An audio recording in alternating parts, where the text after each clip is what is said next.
உங்கள் துவக்கம் அற்பமாக இருந்தால் நிச்சயமாக உங்கள் முடிவு வந்து சம்பூர்ணமாக தான் இருக்கும். இந்த வீடியோக்கு நான் உங்களை அனைவரையும் நான் வந்து இயேசு கிறிஸ்து நாமத்தில் நான் வரவேற்கிறேன். இந்த வீடியோ வந்து குறிப்பாக வாலிபர்களுக்காகவும் வாலிப பிள்ளைகளை வைத்திருக்கிற பெற்றோர் தான் நிச்சயமாக இந்த வீடியோ பார்ப்பீங்க. எப்படின்னா அந்த தம்ப்நெயிலே நீங்கள் வந்து டைட்டில் பார்த்துருப்பீங்க. காலேஜ் பிள்ளைகளுக்கு ஹாஸ்டலில் இருக்கிற பிள்ளைகளுக்கு வர்ற டெம்டேஷன்ஸ் பற்றி தான் நம்ம வந்து பார்க்க போகிறோம்.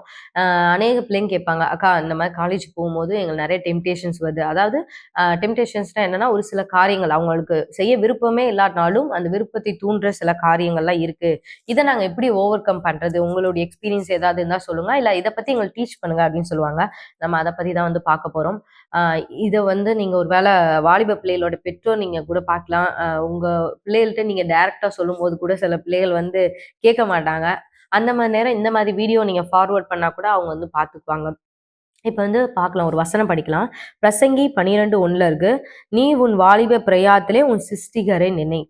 பைபிள் வந்து என்ன சொல்லுது அப்படின்னா, நம்ம வாலிப பிரயாத்தில் நம்ம படைத்த இயேசு கிறிஸ்துவ நம்ம வந்து நினைச்சே ஆகணும். ஆண்டவரோடு உள்ள அந்த ரிலேஷன்ஷிப்ல நம்ம வந்து ரொம்ப சீரியஸா கொண்டு போகணும். ஏன் அப்படின்னா 1லேருந்து 7வது வசனம் அதிலேயே சொல்லுது, நமக்கு ஒரு ஏஜ் ஆகும்போது, அதாவது இந்த வாலிப வயசுலயே செய்யக்கூடிய சில வேலைகளை வந்து நம்மளால அங்க போய் செய்ய முடியாது. அந்த மாதிரி தான் வந்து பைபிள் வந்து நம்மளை எச்சரிக்குது. இப்ப இருந்தே அந்த ஃபவுண்டேஷன் நம்ம போட்டோம்னு வைங்களேன், ரொம்ப வந்து ஈஸியா இருக்கும்.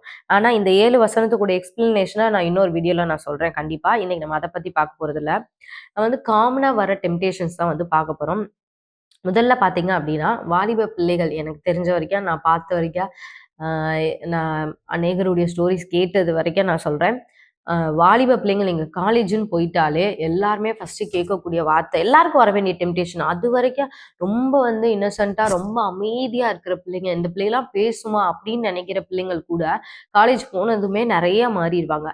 முதல்ல நீங்கள் எல்லா பக்கமும் கேள்விப்படுற வார்த்தை என்னன்னா, பாய் ஃப்ரெண்ட் கேர்ள் ஃப்ரெண்ட்னு சொல்லி எல்லாருமே இப்போ வந்து சர்வசாதாரணமாக வந்து சொல்ல ஆரம்பிச்சிருவாங்க. எல்லாருமே ஃபோனில் வந்து 24 மணி நேரம் பேசிக்கிட்டே இருப்பாங்க. இது வந்து நீங்கள் நிறைய இடத்துல நீங்கள் வந்து பார்க்கலாம். இந்த டெம்டேஷன்ஸில் மட்டும் நீங்கள் தப்பிச்சிட்டிங்கன்னு வைங்களேன், அந்த ஒரு 4 வருஷம் உங்க ஃபோக்கஸ்டா நீங்க இருந்து உங்களுடைய படிப்பை மட்டும் பார்த்துட்டு, உங்க பெற்றோர் உங்களுக்காக பண்ற தியாகத்தை மட்டும் நீங்க பார்த்துட்டு, உங்களுடைய ஃபியூச்சர், உங்களுக்குன்னு ஒரு ஃபியூச்சர்ல ஒரு கோல் வச்சிருப்பீங்கல்ல, அந்த கோலை மட்டும் நீங்க நினைச்சிட்டு அப்படியே நீங்க போயிட்டீங்கன்னு வைங்களேன், இந்த டெம்டேஷன்ல இருந்து கண்டிப்பா தப்பிச்சுக்கலாம். ஏன் அப்படின்னா, இப்ப 4 பேர் ஒரு ஹாஸ்டல்ல ரூம்ல இருக்கிறாங்கன்னு வைங்களேன், 4ல 3 பேர் வந்து கண்டிப்பா போன்ல வந்து அவங்க பாய் ஃப்ரெண்ட்டை நான் பேசுறேன்பாங்க, கேர்ள் ஃப்ரெண்ட்டை பேசுறேன்னு சொல்லுவாங்க. அப்புறம் காலேஜ்ல நீங்க எங்க பார்த்தாலும் ஒவ்வொரு கார்னர்ஸ்ல அங்கங்க நின்று பேசிட்டு இருப்பாங்க. அப்போ உங்களுக்கு கண்டிப்பா டெம்டேஷன் வரதான் செய்யும். ஏன்னா அந்த டீன் ஏஜ்ன்றது அந்த மாதிரி வயசாம். அதனால அதுல மட்டும் நீங்க தப்பிச்சிட்டீங்கன்னா போதும். நிச்சயமா வந்து கர்த்தர் உங்களை கொண்டு பெரிய காரியங்களை செய்வார். ஃபியூச்சர்ல ஆண்டவர் உங்களுக்குன்னே ஒரு துணையை வச்சிருக்கிறார். யாருக்குமே துணை இல்லாதவங்க அப்படின்னே கிடையாது. ஆண்டவர் உங்களுக்கு ஏற்ற ஒரு துணையை கொண்டு வரும் வரைக்கும் நீங்க வந்து காத்துருங்க. எக்ஸாம் டைம்ல காப்பி பண்ணி நான் பாஸ் ஆகணும், நான் வந்து ஷார்ட்கட்ல போறது. எக்ஸாம் டைம்ல நான் எப்படியாவது யாரை பார்த்தாவது எழுதிடுவேன். அப்புறம் வந்து இந்த மாதிரி ட்ரெஸ்ல எல்லாம் அங்கங்க பிட்டு பேப்பர் எழுதி வைப்பேன், முடிக்குள்ள பிட்டு பேப்பர் எழுதி வைப்பேன். அந்த மாதிரிலாம் வந்து நிறைய ஷார்ட்கட் யூஸ் பண்ணுவாங்க. இது வந்து ரொம்ப கேஷுவலா இது ஸ்கூல் டைம்லயே ஆரம்பிச்சிடும். இருந்தாலும் காலேஜ் டைம்ல வந்து ரொம்பவே பண்ணுவாங்க. மினி ஜெராக்ஸ் எடுத்துட்டு போறது, இந்த மாதிரி நிறைய விஷயம் பண்ணுவாங்க. இந்த டெம்டேஷன்ல இருந்தும் நம்ம வந்து பாதுகாக்கணும். ஆண்டவர் தான் நம்மளை வந்து பாதுகாக்கணும். அதுக்கு நம்ம ஒப்பு கொடுக்கணும். ஏன் அப்படின்னா, ஆண்டவர் வந்து எப்பயுமே வந்து கர்த்தருக்கு பயப்படுற பயம் நமக்குள்ள இருக்குன்னு ஆண்டவர் சொல்றாரு. வசனம் சொல்லுது, கர்த்தருக்கு பயப்படுதலே ஞானத்தின் ஆரம்பம். ஸோ ஆண்டவர் பிள்ளைலாம் நீங்க இருக்கணும், நான் வந்து அப்படின்னு நீங்க நினைச்சீங்க, ஆண்டவர் என்னை பார்த்து பெருமைப்படணும் அப்படின்னு நீங்க நினைச்சீங்கன்னா, அந்த ஷார்ட்கட்ல நான் பாஸ் ஆகணும் அப்படின்றத மட்டும் விட்டுருங்க. ஏன் அப்படின்னா, இந்த குணம் வந்து கடைசி கடைசி வரைக்கும் வரும். இன்னைக்கு நீங்க இப்படி செஞ்சீங்கன்னா, நாளைக்கு நீங்க ஒர்க் பிளேஸ்ல போறப்பயும் இதே மாதிரி தான் பண்ணுவீங்க.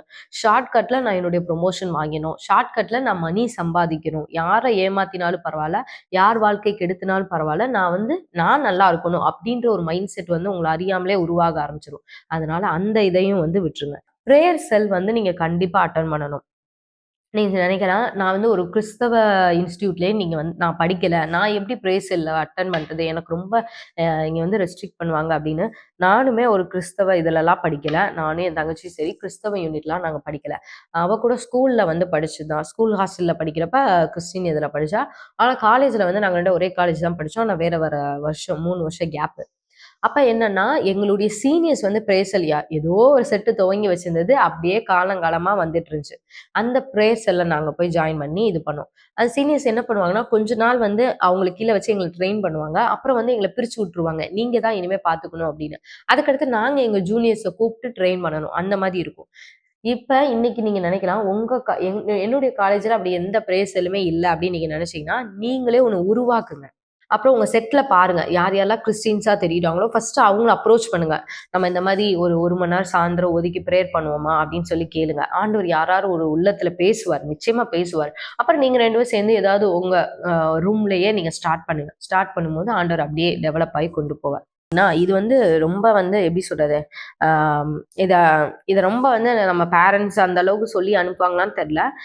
காமனா வந்து எல்லா பேரண்ட்ஸ் என்ன சொல்லி அனுப்புவாங்கன்னா, "நீ நல்ல பிள்ளையா போற, அதே மாரி நல்ல பிள்ளையா வந்துரு" அப்படிம்பாங்க. ஒரு சில பேர் என்ன சொல்லுவாங்கன்னா, அங்க போய் ஏதாவது சேட்டை கிட்ட பண்ணி எனக்கு கெட்ட பேர் உண்டாக்கி வந்துராத அப்படின்னு சொல்லுவாங்க. இன்னும் ஒரு சில பேர் என்ன சொல்லுவாங்கன்னா, இந்த மாரி அங்க நீ போற ஒரு கேர்ளா இருந்தா என்ன சொல்லுவாங்கன்னா, எந்த பசங்களோடயும் பேசக்கூடாதுன்னு சொல்லி அனுப்புவாங்க. ஒரு பாயா இருந்தா எந்த பொண்ணுகளோடயும் பேசக்கூடாது அப்படின்ற மாரி சொல்லி அனுப்புவாங்க. நீட்டா போயிட்டு நீட்டா வந்துருன்னு. ஆ, ஆ இது வந்து காலேஜ்ல ரொம்ப நடக்கும். ஹாஸ்டல்ஸ்லயே ரொம்ப நடக்கும். மற்றவங்கள பத்தி புரணி பேசுறது.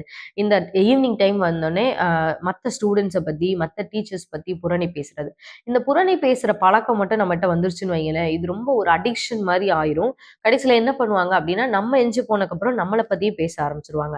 அதனால இந்த புரணி பேசுறதுன்றதே பெரிய ஒரு சப்ஜெக்ட். தயவு செஞ்சு நீங்க மித்த எந்த பாவமே நான் செய்யல. நான் ரொம்ப பரிசுத்தமா தான் இருக்கேன் அப்டின்னு நெனச்சாலும், இந்த புரணி பேசுறது நமக்கு தெரியாமலே நமக்குள்ள வந்துரும். அதனால இந்த டெம்ப்டேஷன்ல இருந்தும் விலகிக்கோங்க. இது வந்து ஒரு குரூப் ஆஃப் மக்கள் இருக்காங்க. யாரு அப்டின்னா, இந்த பிள்ளைங்கள் வந்து உண்மையாவே சொல்றேன். இவங்க ரொம்ப வந்து அப்பாவி பிள்ளைகள் மாரி தான். அதாவது இவங்கள வந்து நெறைய யூஸ் பண்ண ஆரம்பிச்சுருவாங்க மித்த பிள்ளைங்கள். யார் இவங்க அப்டின்னா, மற்றவங்க லவ் பண்றதுக்கு இவங்க ஹெல்ப் பண்ற பிள்ளைகளா இருப்பாங்க. ஒரு எப்படி சொல்றது? ஒரு 3வது நபரா. அவங்க அவங்க 2 பேரும் சேர்றதுக்கு இவங்க இடையில உட்கார்ந்து இது பண்ணிட்டு இருப்பாங்க. என்னது? தூது அனுப்புவாங்கல்ல, அந்த மாரி பிள்ளைகளா வந்து இது பண்ணுவாங்க. தயவு செஞ்சு அந்த மாரி ஒரு ரொம்ப இன்னோசென்ட்டாவும் இருந்துறாதீங்க. உங்கள ரொம்ப பேர் அட்வான்டேஜ் எடுத்துக்குவாங்க. ஆ நீங்க வந்து அந்த மாரி போயிட்டீங்க அப்டின்னா, உங்கள ரொம்ப பயன்படுத்த ஆரம்பிச்சுருவாங்க. "நீ இத போய் அவங்கட்ட குடுத்துட்டு வா. இத செய்" அப்டின்ற மாரி தேவையில்லாத ஒரு இதுக்கு உங்கள வந்து பயன்படுத்த ஆரம்பிச்சுருவாங்க. அதுலயும் வந்து ரொம்ப கேர்ஃபுல்லா இருங்க. ரொம்ப இன்னசென்ட்டாவும் நீங்க இருந்தீங்க அப்டின்னா பிழைக்க முடியாது. வசனமும் அப்படிதான் சொல்லுது. "சர்ப்பத்தை போல வினாவுலகளா நம்ம இருக்கணும்." வீட்ல இருந்து பணம் பெற்றோர் அனுப்புறாங்க அப்டின்னா, அத அனாவசியமா செலவுபடுத்துறது. இது ரொம்ப பெரிய டெம்ப்டேஷன். நெறைய பேர் என்ன சொல்லுவாங்கன்னா, "என் ஃப்ரெண்ட்ஸ்க்கு வந்து நான் நெறைய பார்ட்டி வைக்க போறேன், அது வைக்க போறேன்" அப்டின்னு சொல்லிட்டு தேவையில்லாம ஸ்பெண்ட் பண்ணுவாங்க. ஆ நானே அந்த இதுல ட்ராப்ல நான் விழுந்திருக்கேன். ஆரம்ப காலத்துலலாம் வந்து நெறைய பேர கூட்டிட்டு போவேன் கேன்டீன்க்கு. 10 பேர், 15 பேர். அது வந்து எனக்கு வந்து ஒரு பெருமையா இருக்கிற மாரி இருக்கும். அ அப்ப கூட்டு போய் எல்லாத்துக்கும் வாங்கி குடுக்குறது அந்த மாரி. அதுக்கப்புறம் கொஞ்ச நாள் கழிச்சு தான் ஆவியானவர் என்னோட இடைப்பட்டு, நான் அதுலருந்து நான் முற்றிலுமா வெளிய வந்தேன். ஏன் அப்டின்னா, நீங்க அப்டி பண்ணும்போது உங்கள அறியாமயே ஒரு குரூப் வந்து வரும். அந்த குரூப் வந்து எதுக்குன்னா, நீங்க மணி ஸ்பெண்ட் பண்றீங்கன்னு தெரிஞ்சா அப்ப ஒட்டிக்குவாங்க. மித்தபடி அவங்க எந்த டைமும் வரமாட்டாங்க. அந்த நேரத்துக்கு மட்டும் தான் வருவாங்க. இது ஒரு பெரிய டெம்ப்டேஷன். தயவு செஞ்சு அத பண்ணாதீங்க. நம்ம வீட்லருந்து நம்ம அப்பா, அம்மா வந்து நமக்காக சாக்ரிஃபைஸ் பண்ணி பணம் அனுப்புவாங்க. இத தேவையில்லாம போயி ஊர் சுத்துறது, சும்மா போய் உட்கார்ந்து சாப்பிட்டு நீங்க வேணா போய் சாப்பிடுங்க. 1, 2 ஃப்ரெண்ட்ஸ பக்கத்துல வச்சுக்கோங்க. ஊரையே திரட்டிட்டு வந்து நீங்க போகாதீங்க. தயவு செஞ்சு அந்த மாரி பண்ணிறாதீங்க. ஏன்னா ஃபேக் லைஃப் வாழ்வாங்க. இது காலேஜ்ல வந்து நெறைய வந்து நடக்கும். என்ன அப்டின்னா, அந்த ஸ்டாண்டர்ட் நம்ம மீட் பண்ணணும். நமக்குன்னு ஒரு ஃப்ரெண்ட்ஸ் வரணும். பாப்பாங்க கிளாஸ்லயே, ஓ! இந்த மாரி பிள்ளைங்களோட பழகணும் அப்டின்னா, நம்மளுக்கும் ஒரு ஸ்டாண்டர்ட் வரணும். இந்த மாரி பசங்களோட நான் பழகணும்னா, நமக்குன்னு ஒரு ஸ்டாண்டர்ட் வரணும். அப்ப அவங்களுக்கு ஏத்த மாரி நான் ட்ரெஸ் பண்ணணும். அவங்களுக்கு ஏத்த மாரி நான் வந்து ஹேர் ஸ்டைல் பண்ணணும். அவங்களுக்கு ஏத்த மாரி நான் வாட்ச் கட்டணும். அவங்களுக்கு ஏத்த மாரி நான் வந்து எல்லாமே பண்ணணும் அப்டின்னு சொல்ட்டு, ஒரு ஃபேக் லைஃப் வந்து வாழ்வாங்க. இப்ப நீங்க போகும்போது, நீங்க காலேஜ்குள்ள போகும்போது, நீங்க உங்க வீட்ல எப்படி நீங்க உங்க வீட்ல எங்க அப்பா, அம்மாவுடைய நிலவரம் இதுதான் அப்படின்றதே சொல்ல பழகிக்கோங்க. ஒரு சில பேர் அப்படியே ரொம்ப பொய்யா எங்க அப்பா, அம்மா பயங்கர வசதியானவங்க, ஆ ரொம்ப இதானவங்க, எங்களுக்கு அத்தன கார் இருக்கு, இது இருக்கு, எங்களுக்கு அத்தன வீடு இருக்கு இப்படின்னு சொல்லி ஃபேக்கா சொல்லி கடைசியில கொஞ்ச நாள் கழிச்சு அது உண்மை தெரிய வந்து, அப்புறம் அந்த ஃப்ரெண்ட்ஸ் எல்லாம் வந்து இவங்கள கேலி பண்ணி, கிண்டல் பண்ணி, அந்த மாரி கதையெல்லாம் நெறைய நடக்கும். அதனால அதெல்லாம் வேண்டாம். உங்களுக்கு உள்ளதுன்னு உங்கள்ட்ட 10 ட்ரெஸ் தான் இருக்கா, அந்த 10 ட்ரெஸ்ஸ மட்டும் நீட்டா கொண்டு போயிட்டு நீட்டா கொண்டு வாங்க. உங்க வீடு வந்து இதுதான் அப்படின்னா, என் வீடு இதுதான் அப்படின்றத சொல்லுங்க. உங்க அப்பா, அம்மா அதுதான் அந்த தொழில் தான் பண்றாங்கன்னா, எங்க அப்பா, அம்மா இந்த தொழில் தான் அப்படின்றத சொல்லுங்க. நீங்க ஏழைன்னா ஏழைன்னு சொல்லுங்க. நாங்க மிடில் கிளாஸ்னா மிடில் கிளாஸ்ன்னு சொல்லுங்க. இல்ல அப்பர் மிடில் கிளாஸ்னா அப்பர் மிடில் கிளாஸ்ன்னு சொல்லுங்க. நீங்க என்ன நிலவரத்துல இருக்கீங்களோ அத இது பண்ணுங்க. ஏன்னா ஆண்டவர் ஒரு நாள் நமக்கு ஃபேக் லைஃப்ப வந்து இது பண்ணல. ஆனா இருக்கிறதுல நான் சந்தோஷமா இருக்கேன்னு சொல்லுங்க. நெறைய பேர் கேட்பாங்க, "இப்படி ஒரு லைஃப் வாழ்ந்துட்டு நீ எப்படி சந்தோஷமா இருக்கன்னா?" நான் இருக்கிறதுல கர்த்தர் என்னைய சந்தோஷமா வச்சிருக்கான்னு சொல்லுங்க. தயவு செஞ்சு ஃபேக் லைஃப் மட்டும் காலேஜ்ல போய் வாழ ஆரம்பிச்சுடாதீங்க. திருப்பி அதுலேருந்து நம்ம வெளிய வரது ரொம்ப கஷ்டம். அந்த ஃபேக் பண்றதுக்காகவே நம்ம நெறைய காரியங்கள் வந்து பண்ற மாரி ஆயிரும். அதுலயும் நெறைய பேர் மாட்டிக்குவாங்க. அடுத்து கடைசியா பார்த்தீங்க அப்படின்னா, டைம் வேஸ்ட் பண்றது. இது ஒரு பெரிய டெம்ப்டேஷன்ஸ். அதாவது அ ச அதாவது ஸ்கூல் படிக்கிற வரைக்கும் டாப்பரா உள்ள போவாங்க. ரொம்ப வந்து டிசிப்ளினா இருப்பாங்க சில பிள்ளைங்கலாம். அங்க போனதுக்கப்புறம் பார்த்தீங்கன்னா, ரொம்ப டைம் வேஸ்ட் பண்ண ஆரம்பிச்சுருவாங்க. ஏதாவது ரொம்ப படம் பார்க்குறது, யாரையா பத்தி புரணை பேசுறது, அது பண்றது, இது பண்றது எல்லாமே. இப்ப நான் சொல்ற எல்லாமே நீங்க முதல்லயே தெரிஞ்சு வச்சுட்டீங்கன்னு வைங்களேன், நீங்க உள்ள போகும்போது ரொம்ப ஈஸியா இருக்கும். டைம் வேஸ்ட் பண்ணாதீங்க. ஏன்னா, அந்த வசனத்திலே இருக்கு. அ அதாவது இந்த 7ஆம் வசனம் பார்த்தீங்கன்னா நல்லாருக்கும். "இவ்விதமாய் மண்ணானது தான் முன்னிருந்த பூமிக்கு திரும்பி, ஆவி தன்னை தந்த தேவனிடத்துக்கு மறுபடியும் போகாதற்கு முன்னும் அவரை உன் வாலிப பிரயாத்திலே நினை." அதாவது நம்ம சாகும்போது பார்த்தீங்கன்னா, நம்ம இந்த லைஃப் டைம்ல நம்ம என்ன பண்ணியிருக்கோன்றத ஆண்டவர் வந்து பார்ப்பாரு. நம்ம இங்க இந்த பூமிக்கு வந்தது ஏதோ ஒரு விதத்துல பிரயோஜனமா இருக்க தான் வந்திருக்கோம். அதனால இந்த டைம் வந்து ரொம்ப வேல்யூபிளானது. அதுவும் வாலிப வயசுல கிடைக்கிற டைம் நமக்கு வேற எப்பயுமே கிடைக்காது. ஆஃப்டர் மேரேஜ்லாம் நீங்க பார்த்துட்டீங்கன்னா, டைமே உங்களுக்கு கிடைக்காத மாரி இருக்கும். இப்ப கிடைக்கிறத ஆண்டவருக்காக யூஸ் பண்ணுங்க. உங்க பெற்றோர் உங்கள நம்பி இந்த இடத்துல அனுப்பியிருக்காங்க. அதையும் நீங்க பிரயோஜனப்படுத்திக்கோங்க. நிச்சயமா உங்க வாழ்க்கையில கர்த்தர் மகிமைப்படுவார். இந்த வீடியோ உங்களுக்கு பிரயோஜனமா இருக்கும் அப்படின்னு நான் விசுவாசிக்கிறேன். இத உங்களோட படிக்கிற ஃப்ரெண்ட்ஸ் எல்லாத்துக்கும் ஷேர் பண்ணுங்க. உங்க சர்ச்ல இருக்கிற பிள்ளைங்களுக்கெல்லாம் ஷேர் பண்ணுங்க. நிச்சயமா கர்த்தர் உங்களோட பேசுவார். மீண்டும் ஒரு வீடியோல உங்கள சந்திக்கிறேன். கர்த்தர் உங்களை ஆசீர்வதிப்பாராக.